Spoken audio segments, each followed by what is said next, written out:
Namaku Dea, 21 tahun. Mahasiswi semester 5. Hidupku biasa saja.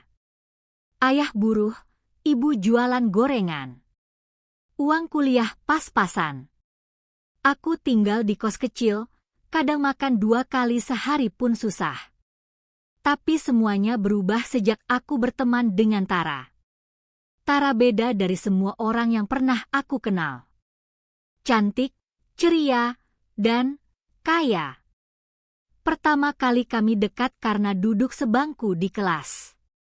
Tapi makin lama, dia sering ajak aku nongkrong, belanja, bahkan mentraktir makan tanpa pikir panjang. Aku suka kamu, DHE, katanya suatu hari.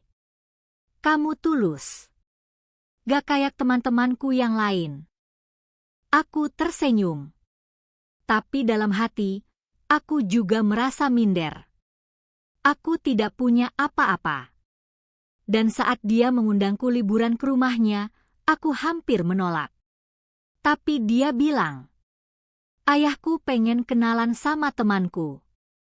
Ayo dong. Sekalian kamu bisa istirahat dari kosmu yang sempit itu. Aku pun ikut.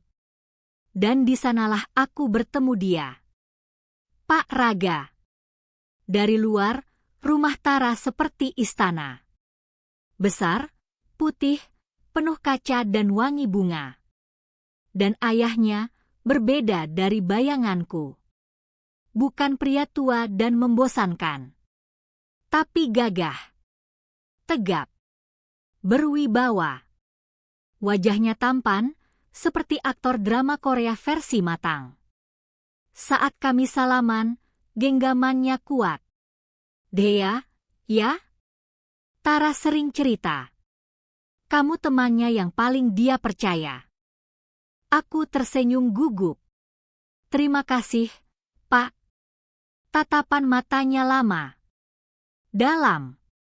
Dan jujur saja, aku langsung merasa lemas. Kalau kalian pernah ngerasa jantung kalian deg-degan waktu pertama kali ketemu orang tua teman, tapi bukan karena takut, justru karena tertarik, tulis di komentar ya. Cerita kayak gini gak terjadi tiap hari. Dan klik like biar aku tahu kalian pengen lanjut cerita ini. Karena ini baru awal. Hari pertama di rumah itu berjalan lancar. Aku tidur di kamar tamu. Tara sangat baik. Tapi malamnya, saat aku turun ke dapur untuk minum, aku bertemu Pak Raga lagi. Dia sendirian. Duduk, membaca koran. Oh, Dea, belum tidur. Cuma haus, Pak. Dia berdiri. Membuka kulkas. Mengambilkan air. Tara sering bawa teman. Tapi kamu beda. Lebih tenang. Aku tersenyum kaku. Terima kasih. Dia mendekat. Menyerahkan gelas padaku. Tangan kami bersentuhan. Ayah senang kamu ada di sini, katanya pelan. Aku cepat-cepat kembali ke kamar. Tapi malam itu, aku tak bisa tidur. Tatapannya masih tertinggal di kepalaku. Hari-hari berikutnya dia sering muncul. Terkadang saat aku sendirian di ruang tengah. Atau saat Tara mandi. Selalu dengan alasan sederhana. Cuma mau lihat kamu baik-baik aja. Lalu mulai muncul hadiah kecil. Coklat di meja. Syal baru. Buku favoritku yang katanya kebetulan dia lihat di toko. Dan aku mulai menunggu perhatiannya. Suatu malam, Tara tertidur lebih awal. Aku turun untuk mencari cemilan. Pak Raga sedang di balkon, merokok. Kamu nggak bisa tidur juga? Tanyanya. Aku mengangguk. Entahlah. Dia menepuk kursi di sebelahnya. Temani ayah sebentar. Aku duduk. Diam. Hanya suara jangkrik dan detak jantungku. Dea, katanya pelan. Kamu tahu kan, ini salah? Aku menoleh. Apa maksud Bapak? Dia menatap mataku. Lama. Tapi yang salah belum tentu tidak terasa indah. Dan malam itu, untuk pertama kalinya, dia menyentuh pipiku. Lembut. Lama. Aku tidak menolak. Aku juga tidak pergi. Kalau kalian pikir Dea harus lari, atau justru kalian penasaran apa yang terjadi setelahnya, tulis di komentar ya. Dan subscribe sekarang, karena bagian kedua akan lebih dalam, lebih gelap, lebih menggoda. Setelah malam di balkon itu, aku mencoba bersikap biasa. Seolah tidak ada yang terjadi. Tapi, semuanya sudah berubah. Pak Raga mulai sering mengajakku bicara. Saat Tara pergi belanja, saat aku sendirian di taman belakang, bahkan saat aku hanya duduk membaca. Dea, kamu bikin rumah ini terasa berbeda, katanya sekali. Aku hanya tersenyum. Tapi di dalam hati, badai berkecamuk. Aku tahu ini salah. Tapi ada bagian dari diriku yang menikmatinya. Perhatian. Sentuhan kecil. Tatapan yang membuatku merasa cantik, diinginkan, dan penting. Dan aku sadar, perlahan-lahan, aku mulai jatuh. Suatu siang, Tara tertidur setelah berenang. Aku naik ke kamarku. Tapi saat membuka pintu, aku kaget. Pak Raga sudah ada di sana. Duduk di kursi baca. Maaf, katanya. Aku hanya ingin bicara tanpa gangguan. Aku menutup pintu perlahan. Dea, aku gak bisa berhenti memikirkanmu. Aku gugup. Tapi tidak pergi. Kamu tahu ini gak benar, kan? Dia berdiri. Mendekat. Menyentuh rambutku. Yang benar dan salah, kadang bergantung pada siapa yang merasakannya. Dan saat bibirnya menyentuh bibirku, aku tidak menolak. Tangannya menyusuri tubuhku. Nafasku memburu. Dan di sana, di kamar rumah temanku sendiri, aku menyerahkan diriku. Cerita ini makin dalam, ya? Kalau kalian di posisi Dea, antara godaan dan rasa bersalah, kalian bakal gimana? Komen, aku pengen tahu. Dan jangan lupa like cerita ini, biar aku tahu kalian masih ikut setiap detiknya. Hari-hari setelah itu berubah. Aku bukan hanya tamu lagi, tapi bagian dari rahasia. Pak Raga mulai memberiku uang jajan. Banyak. Lebih dari cukup. Dia membelikanku baju. Membawaku makan di luar diam-diam. Tara, dia tidak curiga sama sekali. Bahkan malah berkata, "Ayah kelihatan lebih ceria ya sejak kamu sering kesini." Perkataannya seperti pisau. Dan setiap malam, aku makin dalam permainan ini. Aku pulang ke kos beberapa hari kemudian.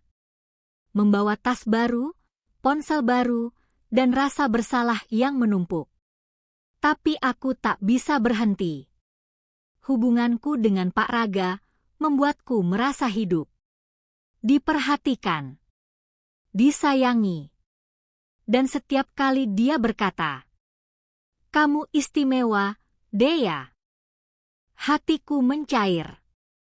Tapi aku juga tahu. Bom ini tinggal menunggu meledak. Suatu sore, Tara mengajakku minum di kafe. "Kamu tahu gak?" katanya, sambil menyeruput kopi, "ayahku mulai suka beli barang-barang cewek belakangan ini. Aku kira buat pacar barunya, tapi kayaknya gak cocok buat wanita seumur dia." Jantungku berhenti sejenak. Kamu kenapa? Mukamu pucat. Aku tersenyum paksa. Gak, cuma lagi pusing dikit. Dan di situ aku sadar. Waktu kami tidak banyak. Kalau kalian pernah punya rahasia yang pelan-pelan nyaris ketahuan, komen ya. Rasanya kayak jalan di atas pecahan kaca. Dan jangan lupa subscribe. Karena di bagian ketiga nanti, semuanya akan mulai terbuka sedikit demi sedikit. Dan Dea akan tahu betapa mahal harga dari hubungan ini.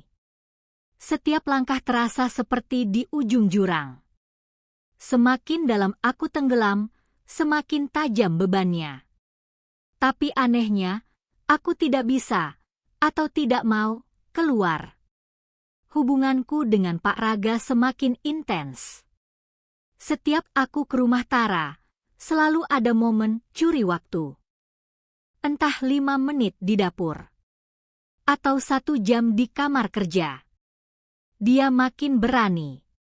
Dea, aku ingin kamu pindah ke apartemen. Biar lebih mudah ketemu. Aku terkejut. Pak, ini gak seperti awalnya. Aku gak siap. Dia menarik napas. Aku serius sama kamu. Tapi aku tahu, ini bukan cinta. Ini kendali. Suatu sore, kami berdua di kamar kerjanya. Tara sedang mandi. Kami pikir masih ada waktu. Tapi tiba-tiba, ceklek. Pintu terbuka. Ayah, kamu lihat skincare aku yang baru dibeli. Tara berhenti. Matanya melebar. Aku cepat-cepat berdiri. Jarak kami terlalu dekat. Wajahku memerah. Nafasku memburu. Tara, aku cuma minta charger ke ayahmu. Pak Raga tersenyum tenang. Iya, tadi dia cari colokan di sini. Gak ada. Biasa anak kos, HP lowat mulu. Tara tampak bingung. Tapi tidak curiga saat itu. Kirain lagi ngapain, gumamnya, lalu pergi. Dan aku duduk. Lututku gemetar. Kalau kalian pernah nyaris kepergok dalam hubungan rahasia, kalian pasti tahu sensasinya. Campuran takut, malu, tapi ketagihan. Cerita ini makin gila. Klik like kalau kalian masih lanjut. Setelah insiden itu, aku minta waktu. Pak, aku butuh jarak. Ini udah kelewatan. Tapi dia tidak senang. Kamu gak bisa tarik diri semudah itu, Dea. Kita sudah terlalu jauh. Aku menggeleng. Saya gak kuat. Saya bohongin teman saya sendiri. Dia mendekat. Tatapannya berbeda kali ini. Kamu pikir kamu siapa sebelum aku bantu? Kamu dulu gak punya apa-apa. Sekarang kamu bisa makan enak, pakai barang mahal. Karena aku. Kata-katanya menusuk. Jadi aku ini apa? Mainan. Dia mendekat lebih jauh. Menyentuh daguku. Kamu milikku sekarang, Dea. Sadar itu. Dan malam itu, aku pulang ke kos dengan tubuh utuh, tapi hati yang retak.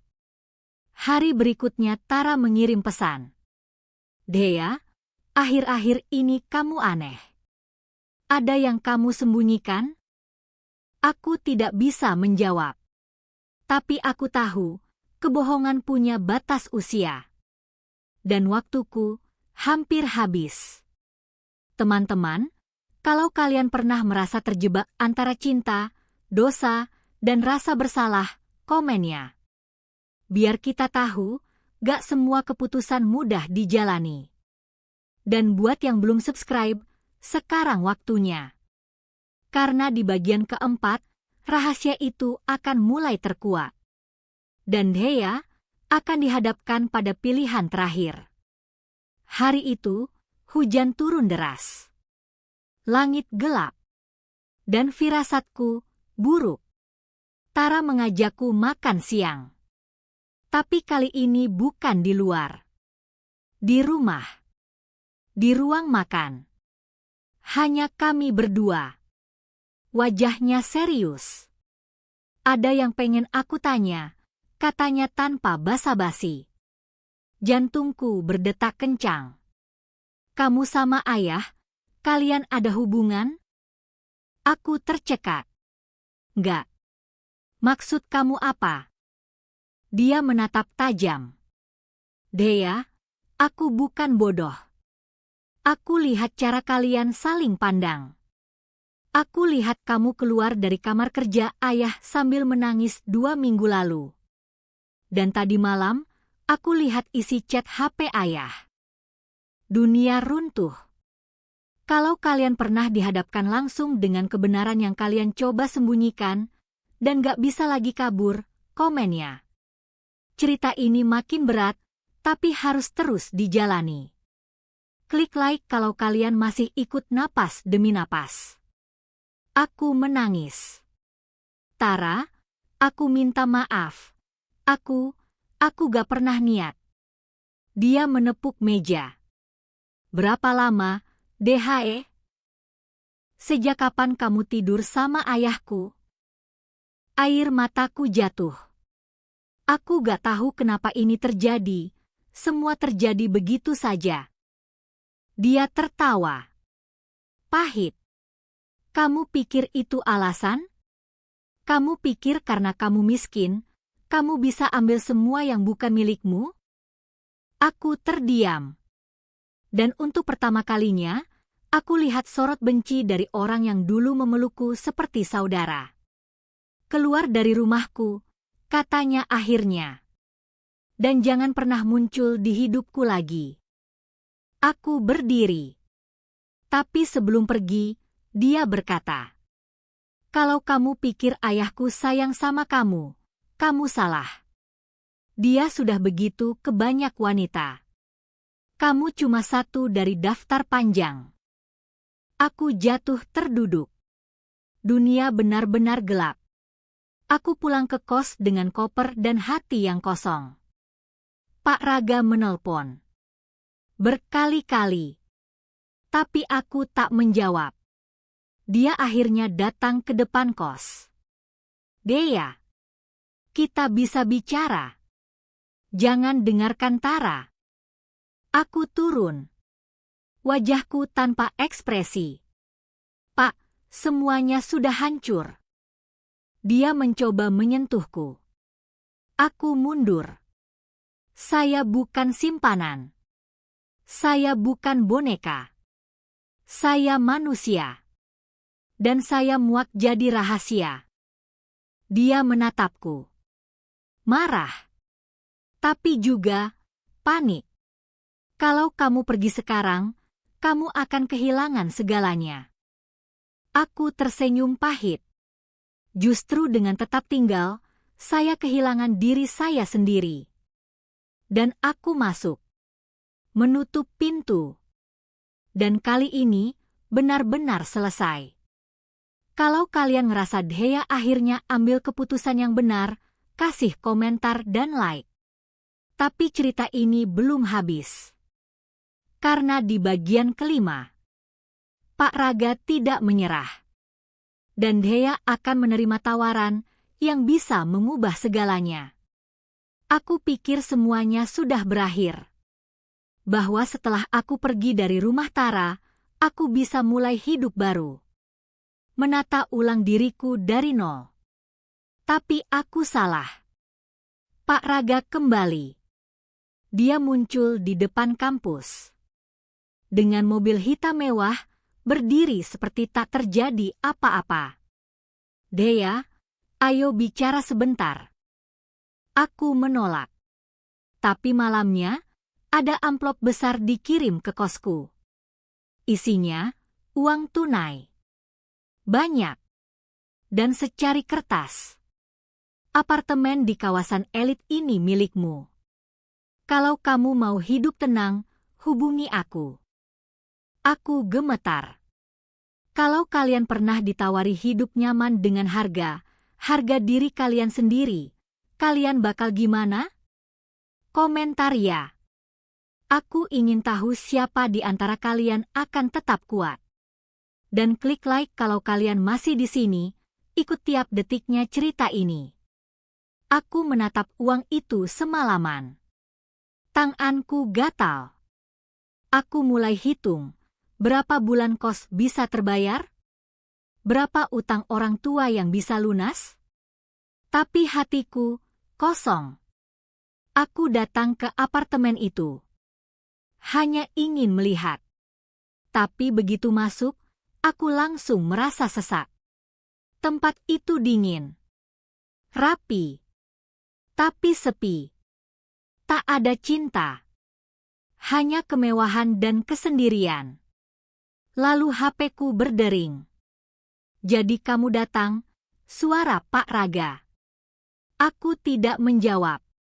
Kamu tahu, Dea, banyak perempuan di luar sana yang bermimpi ada di posisimu. Tapi aku pilih kamu. Aku menggenggam ponsel kuat-kuat. Untuk apa? Jadi milikmu saat kamu bosan dengan istrimu? Saat anakmu pergi? Saat kamu kesepian? Dia diam sejenak. Lalu berkata dingin.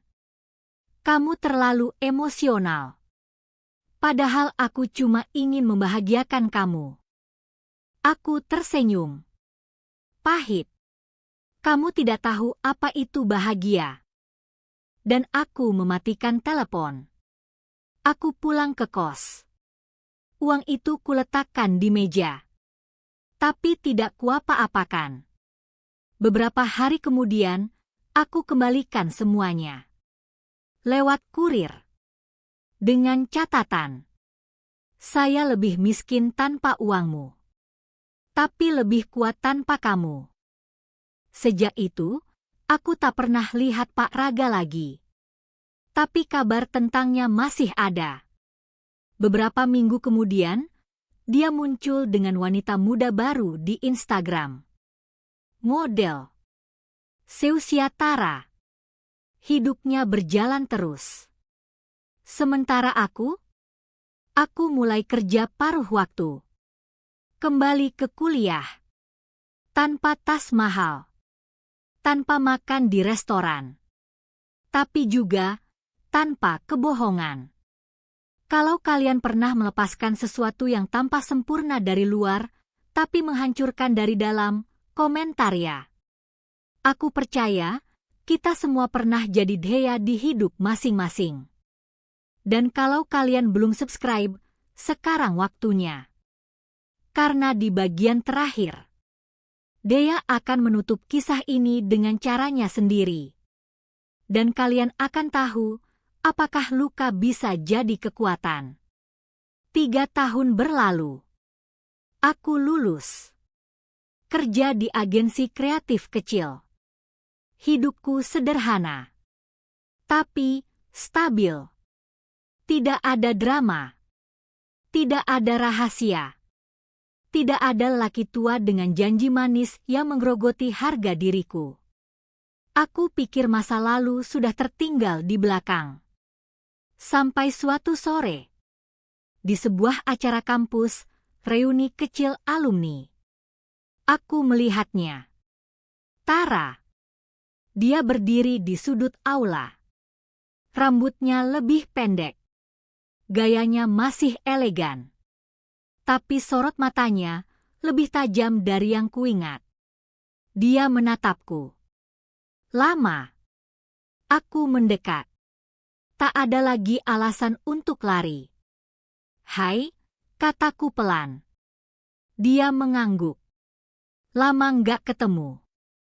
Kami duduk. Awalnya diam. Lalu perlahan, kata-kata keluar. Gimana kabar ayahmu? Tanyaku akhirnya. Dia tersenyum miris. Dia nikah lagi. Sama cewek yang pernah jadi SPG mobil. Sekarang udah hamil. Aku mengangguk pelan. Maaf. Dia menoleh. Tatapannya menusuk. Aku gak pernah sepenuhnya benci kamu, Dea. Aku cuma kecewa. Aku menahan napas. Aku ngerti, jawabku. Dan aku gak pernah berhenti minta maaf, meskipun kamu gak dengar. Dia diam sejenak. Kamu sekarang udah beda. Aku bisa lihat. Aku tersenyum kecil. Aku belajar dari yang paling menyakitkan. Kami saling tatap. Tak ada pelukan. Tak ada air mata. Tapi, ada pengakuan. Dan mungkin, sedikit pengampunan. Kalau kalian pernah bertemu masa lalu yang pahit, dan berdiri di depannya tanpa lari, kalian tahu rasanya. Berat. Tapi membebaskan. Komentar ya kalau kalian juga pernah merasa akhirnya bisa berdamai. Dan klik like kalau kisah ini nyentuh sesuatu di dalam kalian.